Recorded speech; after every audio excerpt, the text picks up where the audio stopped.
Dobrý den, dneska je nový díl našeho projektu Short Talks with Kitab, nebo krátký rozhovor s Kitab, kde povídáme se zajímavými představiteli turkických národností žijících v České republice.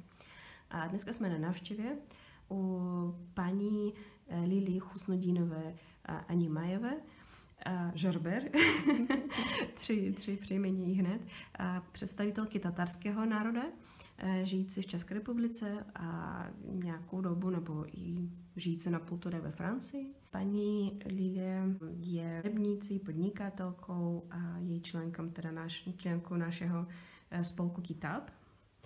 Tak povídáme si podrobně teda s paní Lilie. Dobrý den, jsem ráda. Mohla byste něco o sebe říci o svém životě, jak jste tady dlouho, jak vnímáte Českou republiku, co jsou pro vás Češi nebo Čechy také a jak se cítíte tady?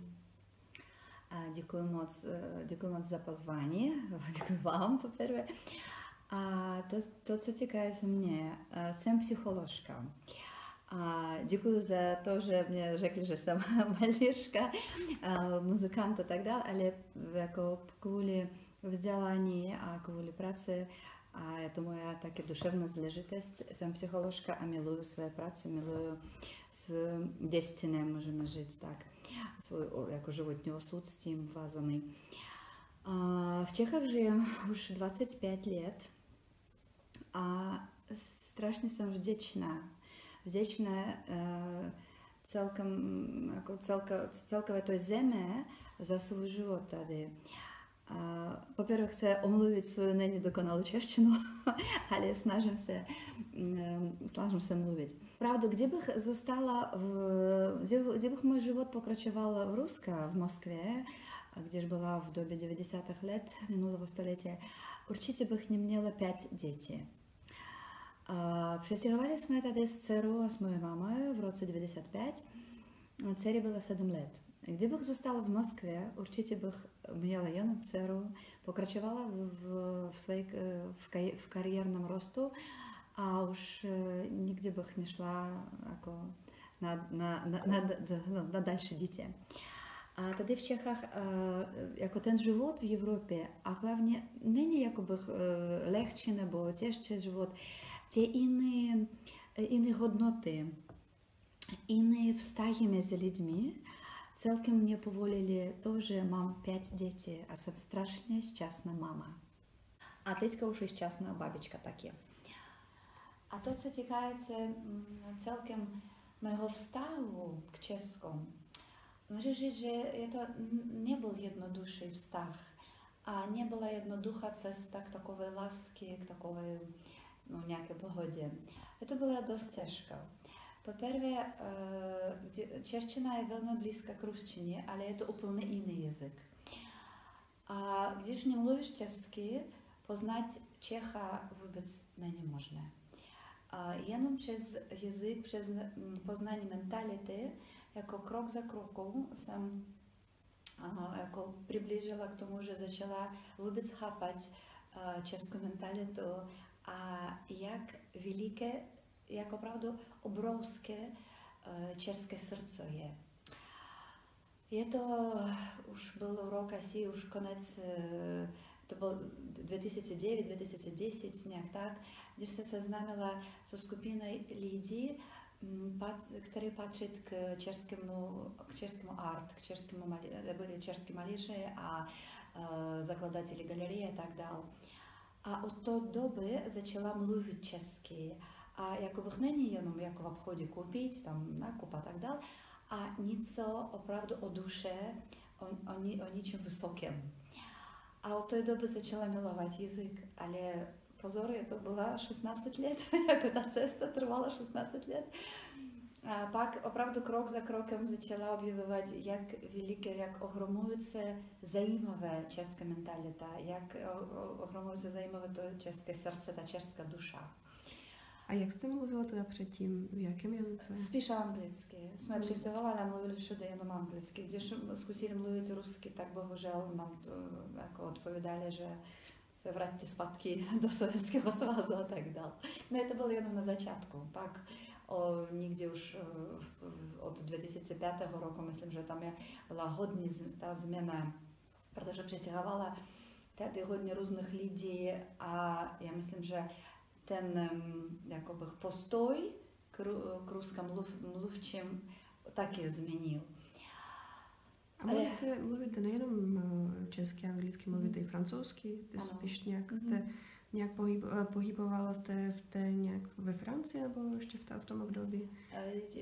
Ještě jako Praha mě taky odářila velkou šancu. Já jsem potkala tady se svým druhým manželem. Je to Francouz, Philippe Gérard Gerbert, tatínek mojich 3 synů. A jsme přestěhovali do Štrasburka a pak ten život s ním, já jsem vdala za něho 11 let, jsme pořád pohybovali mezi Čechami a mezi Prahou a Štrasburkem.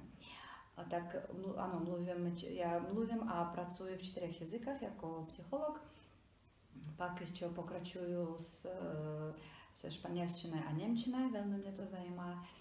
A bohužel tatarsky jenom rozumím, mluvím velmi málo. Je to moja chyba. Mám teď už i slovníky i mám celý kurz, tak doufám, že budu to taky rozvíjet. Tak já jsem vás nějak zastavila v vašem rozhovoru o tom, co jsou pro vás Čechy.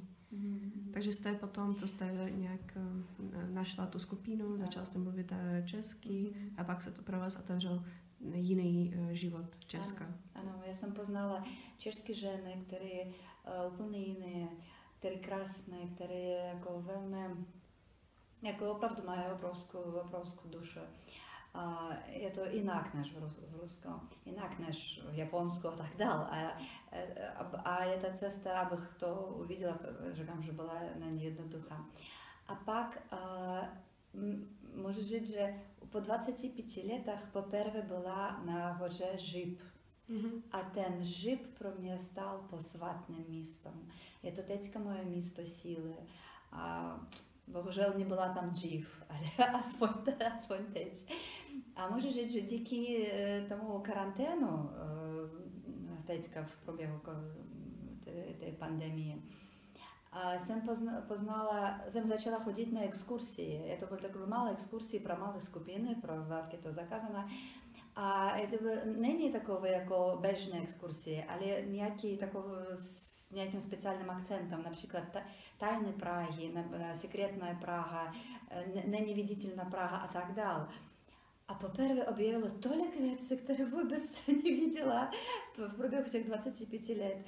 A teď můžu říct, že poprvé za 25 let můžu říct, že miluju Prahu, miluju Česko, miluju české lidi. No mě v tom hodně pomáhá dcera, která pracuje mezi Čechami, pracuje s českými ženami, dělá ženské kruhy a vytvořit i má svůj brand oděvy, brand jako od couture, má svůj brand jako dělá šperky a ona, když je to už mladá žena, která byla vychována v Anglii, v Čechách, v Americe, ve Francii. Konečně, když je teď někdo ptá, jak se cítíš, ona říká, spíš Češka. To je vaše dcera, která je na obraze tady vpravo. Ano, přesně tak. Je to moje dcera Lilia, která je jako pojmenovaná podle mě, stejná Lilia. A ona tady s malou Izabelkou, s mojí vnučkou, jsme nakonec v rodině máme holčičku znovu. Je to velikánské štěstí, je to opravdu obrovský dar, díky Bohu za svou vnučku. A dcera Lilinka teďka vydala zajímavou knihu, která jmenuje se Jsem žena, jsem bohyně. A dcera, můžu říct, že dala znovu život, jako představila české společnosti celý panteon českých slovanských bohyň. Je to 12 bohyň a je to podle kola roka na každý měsíc svoje bohyně. A v této knihy Lilinka představila ještě jako 12 plus 1, představila Libuše, našu Libuše, můžete říct našu Libuše, jako taky bohyně. Opravdu, co Libuše udělala pro český národ, to není ocenimo, nemůžu. Tak a jako Lilinka tady sama sebe představila v té knihy v obraze bohyni Libuše. Ta kniha povídá o těch bohyněch a wypowiada o tych tradycjach, o różnych obrzadach, o różnych rytuałach, jak my możemy uctwać boginię, aby tu bogini chowali sama w sobie.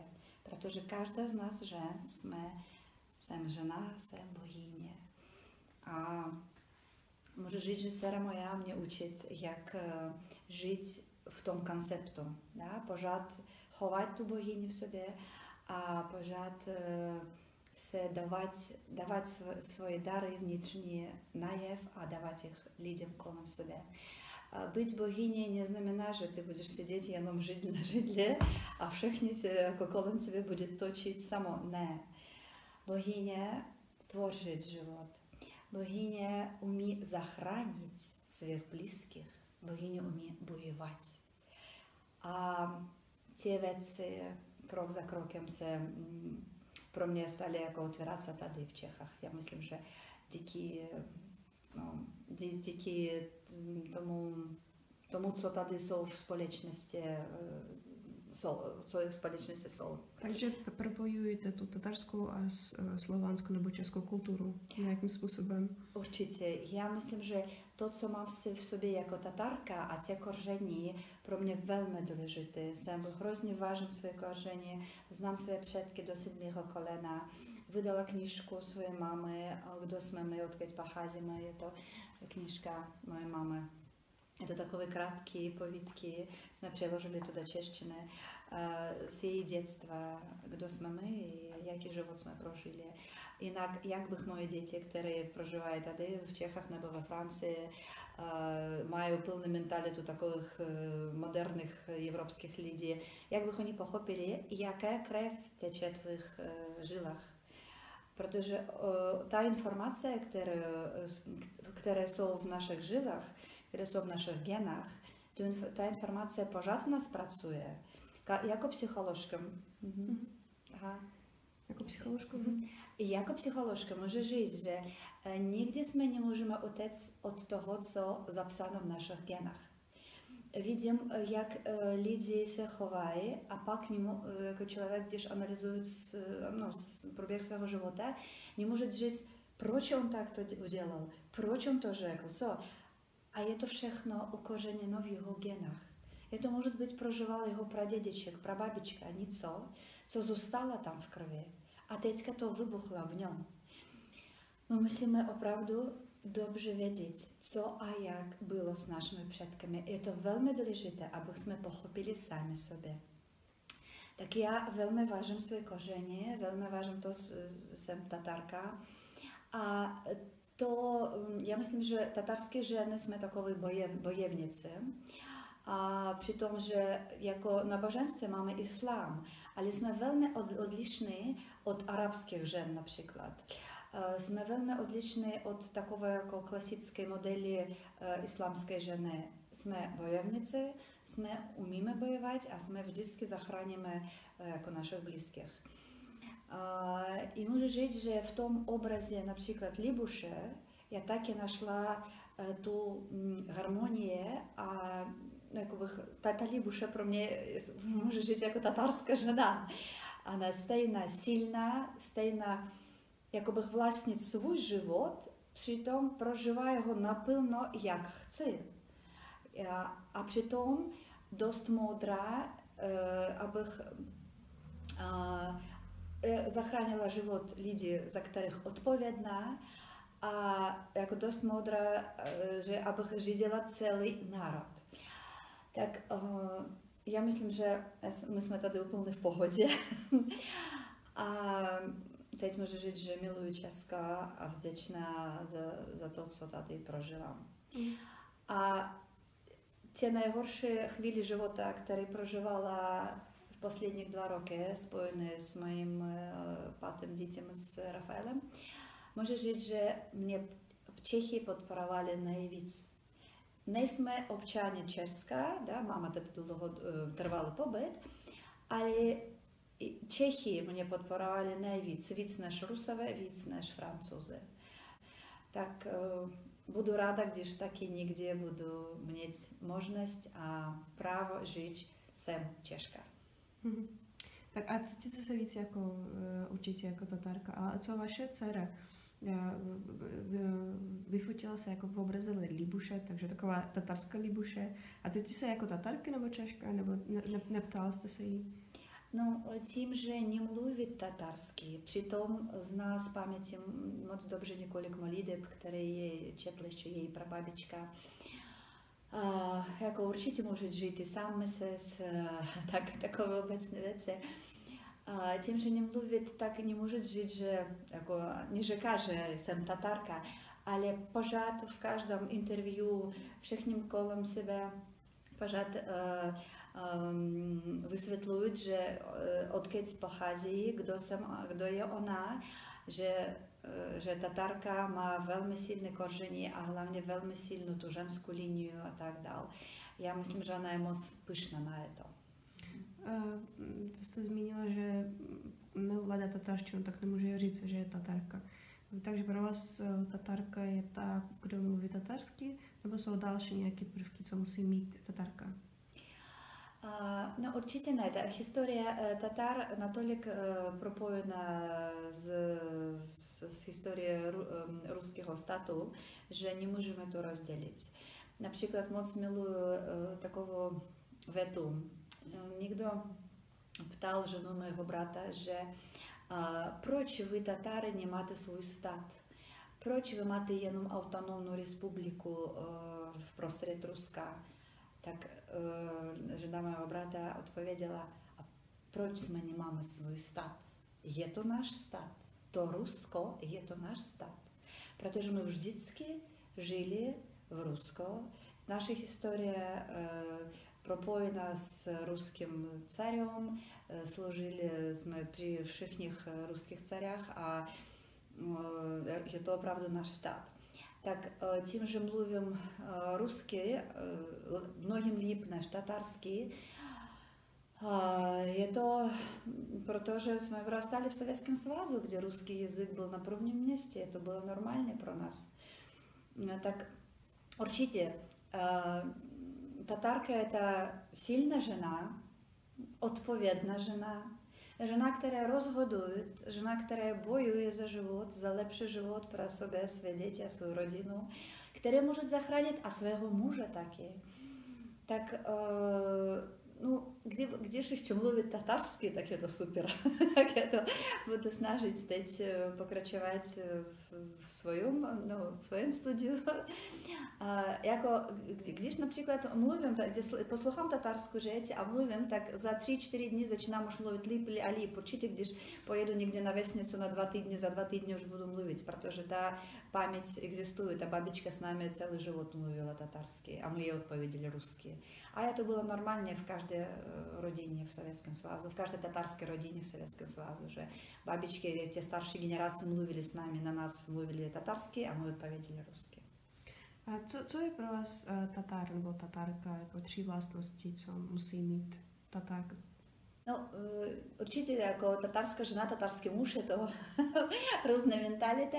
Tak já vím, že jste spíš taková feministická, bych řekla, naladěná, že pro vás jako žena je bohyně, tak co 3 vlastnosti, co musí splňovat, nebo pro vás, co je pro vás Tatarka, jako 3 vlastnosti? Odpovědnost. Odpovědnost za svůj život a za život lidí kolem tebe, svých dětí a svého manžela taky. Druhá věc je to schopnost opravdu dát svůj život za život svých dětí a své rodiny. To jako pro mě je to báza. A pak vychovanost, skromnost a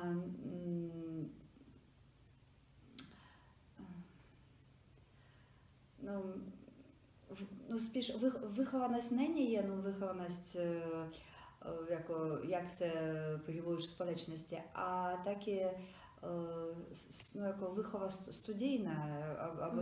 Vzdělání, ano, vzdělání. A ten záměr na kulturu a vzdělávání, že já jsem vždycky byla přesvědčena z dětstva, že vyrostám jsem Tatarka, vyrastám v ruské společnosti a musím být vzdělána mnohem líp, mnohem víc než ruský lidi kolem mě. A mluvím rusky a píšu rusky, myslím, že mnohem líp než mnohí jako ruský lidi. Tak já se zeptám teda obráceným směrem, nějaké vlastnosti, co jsou pro vás češky, teda ne Češi, ne mužů, ale Češky. No, pro mě je to krása. Můžu říct, že české holky moc krásné a miluju jako vidět tu krásu. Já jsem vždycky mám takovou estetickou radost, můžu říct, když koukám na českých holek. Tak это pro mě je to krása, druhý je to ta empatie, takové jako když česká holka k tebe cítit nějaký dobrý vztah, tak ona vždycky bude velmi empatická nalazená, umí empaticky vyslechnout a pak dát nějak odpovědi. To opravdu ta jako empatická naladěnost na tvoji osobnost. Je to druhý a třetí, tak spíš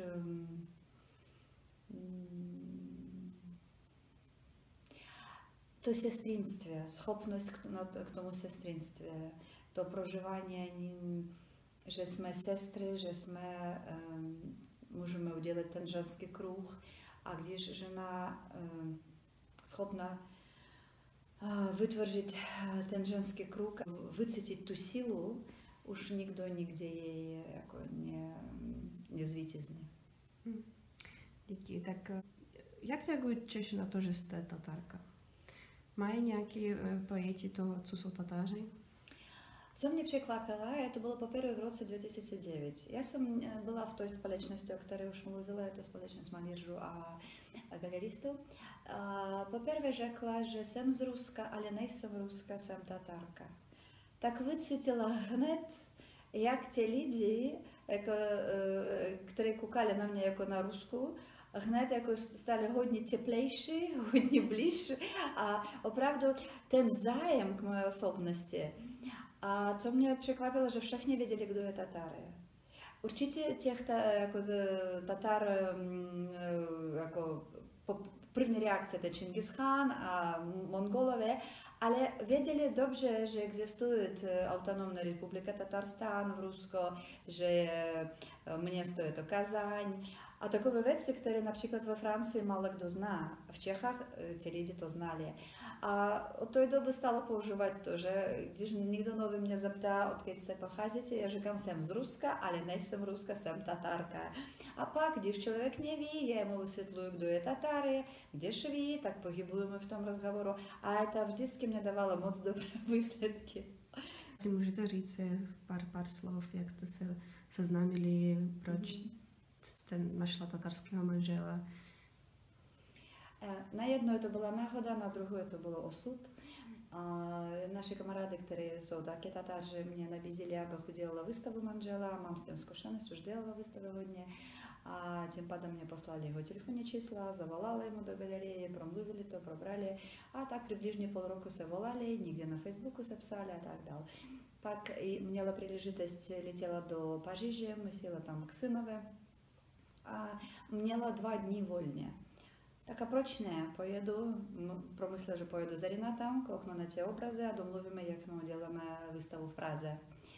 Tak přijela a já přijela tam z Francie, z Paříže vlakem, tam TGV, vyložila se v Rennes, Renat slíbil, že přijde za mnou a koukám, nejsou, volám mu, ptám, kde jste?